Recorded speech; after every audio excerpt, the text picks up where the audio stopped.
everybody. Hello. I hope you're as excited as we are because Advent is coming. It's coming really soon, and at the end of a very long year, it's great that even within the church we have something new to kind of dive into, to celebrate, to prepare our hearts for Christmas. So Father and I thought you might be looking for some ideas this year because maybe unlike other years when you might go out, do kind of things to get ready for Christmas, you're not doing that in the same way. So we have some ideas for you for Advent specifically, because Advent isn't Christmas, right, Father? Advent is not Christmas. It's Yes. its own season. Actually, could you explain a little bit about what Advent is? Advent is the time of the season of preparation for Christmas. The church has a twofold idea. We get to join ourselves with all of our many ancestors in faith who waited for the coming of Christ, his first coming. But then it's also a time for us to prepare for the second coming of Christ. So to stir up that joy, not only to remember what he did at Christmas, but to what he is going to do when he gathers us all to heaven. So it's supposed to be a season of preparation, a season of expectation, and a season of joy. And my experience has been the better you live Advent, the better you experience Christmas. So celebrate Advent because then you'll be celebrating Christmas well. That's the hope behind it. Yeah, for sure. And, I think a lot of us enjoy putting up Christmas decorations, maybe even before Thanksgiving, right after Thanksgiving. But we have some ideas for, even if you are going to do some of that, maybe some extra bonus things you can do to make Advent feel different from Christmas. So my first idea, if you have a family with young kids, this is something my parents always did with us. We had a little box for, we put straw in for baby Jesus. So it's like a little manger. And you'd put a piece of straw in when you did something kind for someone in your family. So this is something you can do no matter how old your kids are. Also a great way to promote kindness in your family if you guys have been together for a long time. But you could put it somewhere where everybody has to walk past it. And then hopefully during Advent, by the time Christmas Eve comes, you'll see all the hay or whatever you want to use, a little string or something. And it'll remind you of all the acts of kindness your family has done for each other during the Advent season. So that's one idea. Father, do you want to share an idea? So someone sent this to me. It's called Reverse Advent. No, Reverse Christmas. Reverse Advent calendar. Right, Reverse Advent calendar. Yeah. Sometimes you get Advent calendars that walk you through, it's usually the days of December, starting on December 1st all the way through the 25th, and you open up the calendar on a specific day, and then there's like a treat or some image. So the idea is, instead of opening up the calendar and getting something, you use each day of the Advent season to give something. If you Google Reverse Advent, the first picture that comes up on Google Images is a list of things that on a particular day you as a family can give. You'd set aside a can of vegetables, a box of pasta, tissues, things that will be donated at Christmas time as a gift to the local food bank, maybe Echo, a family in need here at the parish.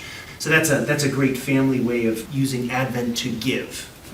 Absolutely, and especially if we're talking with families who have young kids. Kids are so excited for the presents they're going to get, so this is a great way to encourage them also to give.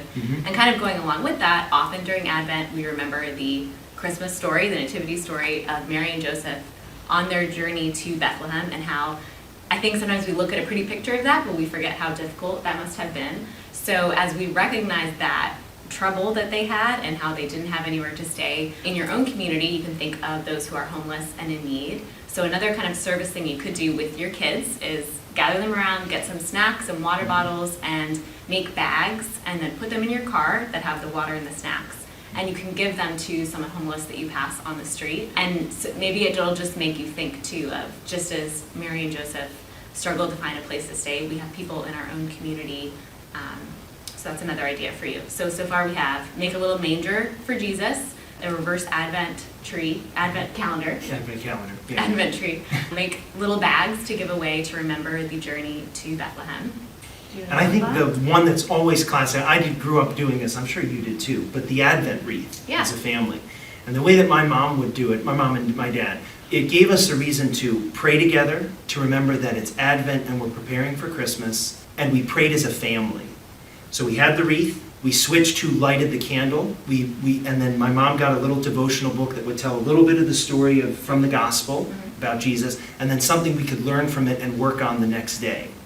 And so doing that, that means that we prayed together as a family for all of the month of December, in addition to the prayers that we were already saying. And it was all reminding us of what we're looking forward to and remembering, as you said, the expectation, like stirring up the joy of, yay, Christmas is coming, Jesus is coming. It was wonderful to be able to pray and to remember, like, this is a special season. We're preparing for Christmas. And then from the wreath, so if the wreath is like a visible reminder to pray every day, to prepare for Christmas, there are other spiritual things that we have going on at the parish and devotions that you can do. Right.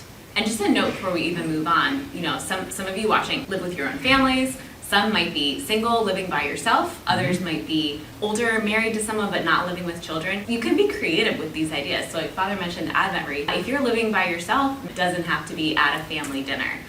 Same thing if you're maybe older and you haven't had family around for a while.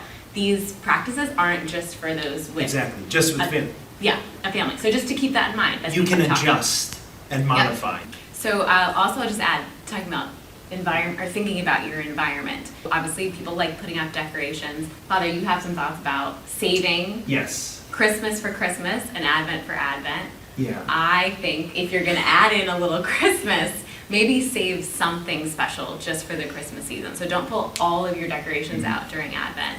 That could be an idea or a suggestion. And music too. Do you want to share something about music? Allison and I have the same disagreement with my own family. I'm not much of a decorator, so it's probably like I'm a little curmudgeon, but I think there is a value. Practically speaking, you can't save all of your decorations to the last day. It's just, you can't do it. So it is remembering, leave some decorations, right? Maybe things that are closest related to Christmas. Some ornaments on the tree, or some of the gifts around the tree or the nativity scene.